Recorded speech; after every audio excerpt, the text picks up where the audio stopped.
कैसा लगेगा अगर आपको मैं बताऊं कि जो चीज आप लिखते हैं वो चीजों में भी इमोशंस डाल सकते हैं? कैसा लगेगा अगर आपको पता लगे दैट आपका लिखा गया कंटेंट भी अपने आप में बोलता है, बात करता है एग्जामिनर से? और वो बुरी बात भी नहीं है, बिकॉज एग्जामिनर को ऐसे अच्छी स्टोरीज और ऐसे अच्छा कंटेंट पढ़ने में भी बहुत मजा आता है।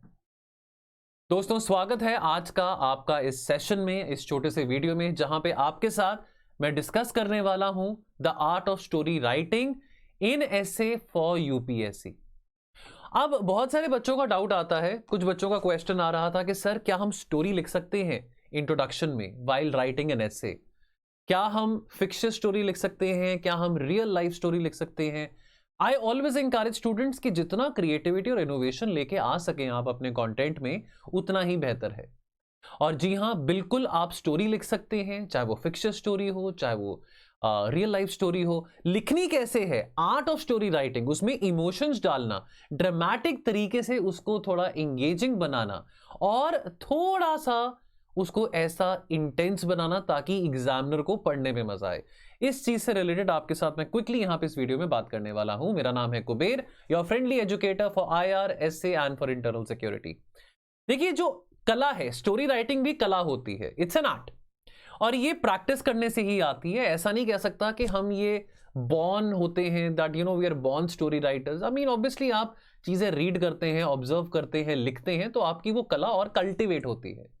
अब ये स्टोरी लिखना right in the introduction of UPSC ऐसे, ये बहुत पावरफुल टेक्निक है और ये मदद करता है आप कैसे एग्जामिनर की अटेंशन को कैप्चर कर सकते हैं और कैसे आप अपने एसे का मोमेंटम बना सकते हैं। एक अच्छी लिखी गई स्टोरी आपके आर्ग्यूमेंट को, आपके स्टैंड को ह्यूमनाइज कर सकते हैं और मदद कर सकते हैं कि कैसे, how can you make an emotional connect with your content and also with the examiner. See, ultimately, if you're able to generate and bring in emotions in your content, not that कि आप बहुत emotional होके लिख रहे हैं कि आपका purpose है किसी का मन उदास करना, किसी को सैड करना, अपने ब्रेकअप की कहानी मत लिख के आ जाना, मेरा मतलब वो नहीं है इमोशनल कनेक्शन का। लेकिन आपके कंटेंट में, लेट्स से आप एक हिस्टोरिकल एनेक्डोट की बात कर रहे हैं, लेट्स से आप महात्मा गांधी के चौरी चौरा इंसिडेंट की बात कर रहे हैं, महात्मा गांधी की बात कर रहे हैं, नॉन कोऑपरेशन मूवमेंट अपने पीक पे था, चौरी चौरा इंसिडेंट होता है, महात्मा गांधी को वो कॉल ऑफ करना पड़ा। क्यों कॉल ऑफ करना पड़ा? Try to bring in emotions over there. Ultimately हम अपने ऐसे को इतना मैकेनिकल नहीं रख सकते हैं। जितना मैकेनिकल अपने ऐसे को रखोगे, जितना बोरिंग अपने ऐसे को रखोगे, मतलब वो चार बातें हर कोई लिखेगा, ये वो, but you have to think out of the box कि कैसे आप अपने ऐसे में इमोशंस डाल सकते हैं। अंडरस्टैंड वन थिंग, जिन चीजों में इमोशंस होती है वो चीज हमेशा हिट होती है। रॉकस्टार मूवी याद है ना, रणबीर कपूर को भी यही सलाह दी गई थी। नाउ, स्टोरी टेलिंग इंट्रोडक्शन में एक टेक्निक नहीं है, ये कला है।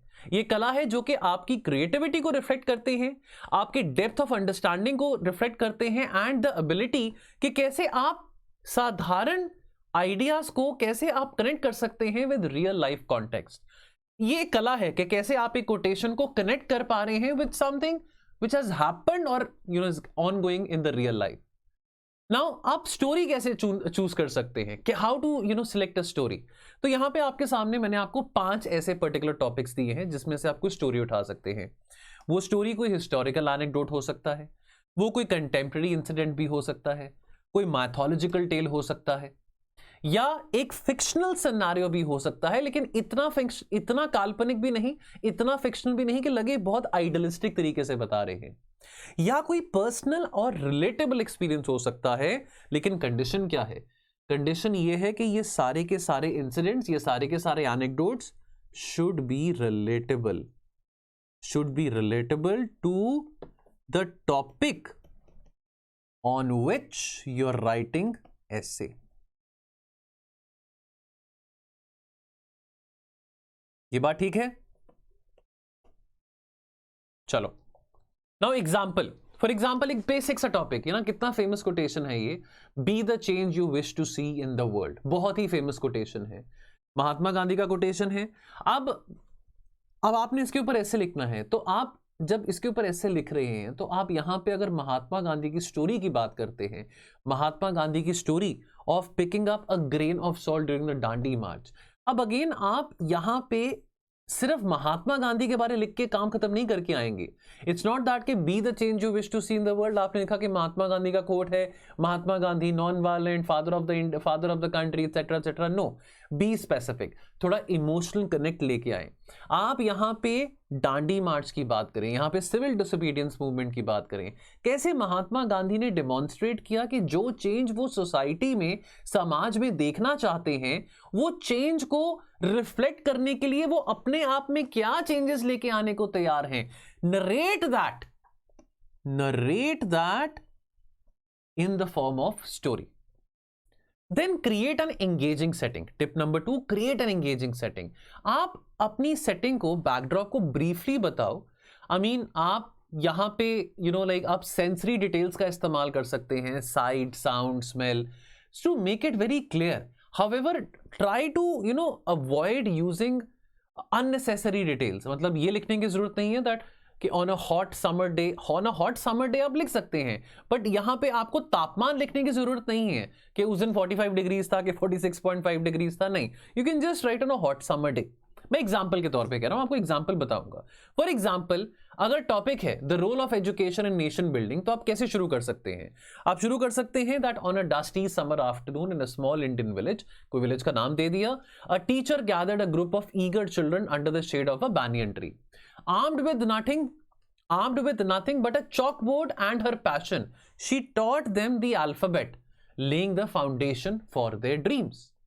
Again, अब यहां पे आप इमोशंस भी देख रहे हैं, यहां पे आप इमोशंस भी देख रहे हैं, यहां पे आप थीम के साथ रिलेटेबिलिटी भी देख रहे हैं, और यहां पे आप सेंसरी डिटेल्स के ऊपर भी एम्फसाइज कर रहे हैं। यानी कि ये छोटा सा पैराग्राफ पढ़ के, 2-3 लाइंस पढ़ के आप चार्ज्ड अप फील कर रहे हैं to read this further. Now highlight the conflict और the drama. Now you introduce a challenge और a turning point in the story जो कि एसे के टॉपिक के साथ लिंक करता है। तो इससे चलते क्या होता है ना कि क्यूरियोसिटी माइंड में जनरेट होती है, रीडर के माइंड में क्यूरियोसिटी जनरेट होती है, which sets the stage for the next paragraph. For a topic on ethics in public administration, example के तौर पे, अब यहां पे एग्जाम्पल के तौर पे आप एक स्टोरी यहां पे लिख सकते हैं कि भाई during a severe drought in a remote district का नाम लिख दिया in particular state, an honest officer faced a heart wrenching dilemma, should he or she follow rigid rules and deny the starving villages any kind of humanitarian aid or bend the law to save the lives.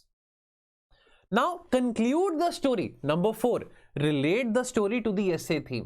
Now अब यहां पे आप story को conclude करेंगे by linking it very explicitly, very clearly to the essay topic, which will help you make the transition from the story to your main argument seamlessly, effortlessly.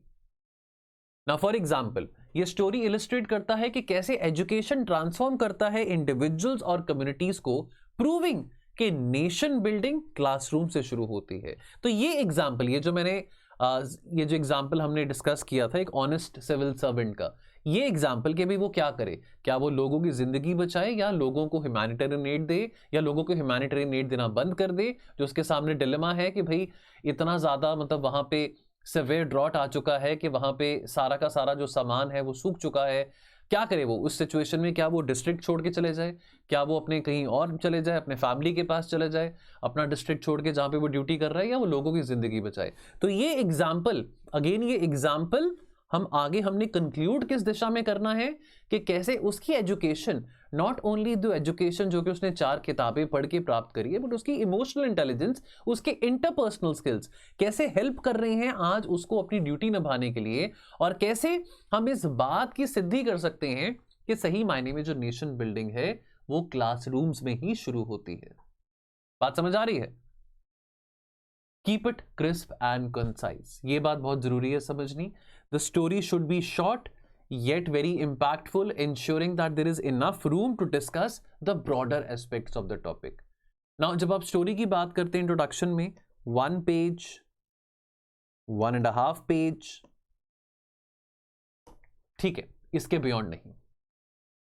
To sum up, now in the art of story writing, what all you need to keep in mind, you need to keep in mind these 4 things. Try to be practical, use realism.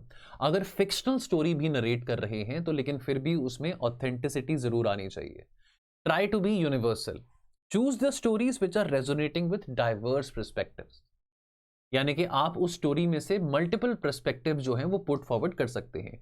Try to stay relevant, don't try to digress or don't try to divert away from the essay theme. And number 4, try to use active voice. So आपका जो narrative है वो और engaging और dynamic दिखाई देता है, सुनाई देता है और पढ़ने में एग्जामिनर को मजा आता है. दोस्तों आपको ये बताना चाहता हूं कि और बहुत मजेदार लेक्चर्स हम अपने एसे फाउंडेशन कोर्स में कर रहे हैं. बहुत ही बढ़िया फाउंडेशन कोर्स है. इस करके भी कह रहा हूं क्योंकि मैं ही इसको हेड कर रहा हूं. ये कोर्स सारा का सारा मैंने ही बनाया है. लेकिन इस करके भी कह रहा हूं कि कैसे अपने जीएस और करंट अफेयर्स की स्टडीज को इंटीग्रेट किया जा सकता है एसे राइटिंग में. इस बात की बहुत इन डेप्थ अंडरस्टैंडिंग आपको इस कोर्स में मिलेगी. और ये कोर्स अब केवल 7,000 का अवेलेबल है. 9,000 का था, ये 7,000 का अवेलेबल है. इसमें बहुत सारे फीचर्स हैं. राउंड अबाउट 50 मॉडल एसेज के वीडियोस एंड पीडीएफ का एक्सेस आपको मिलेगा. लाइव मेंटरशिप मिलेगी. पीवाईक्यू एनालिसिस आपको मिलेगा फ्रॉम 2019 टू 2023 एंड बहुत सारे लेक्चर्स आपको मिलेंगे with quotes, anecdotes and their interpretation. The only essay course you need to go for अगर आप अच्छा स्कोर करना चाहते हैं. On that note I take your leave and I will see you very soon. Thank you.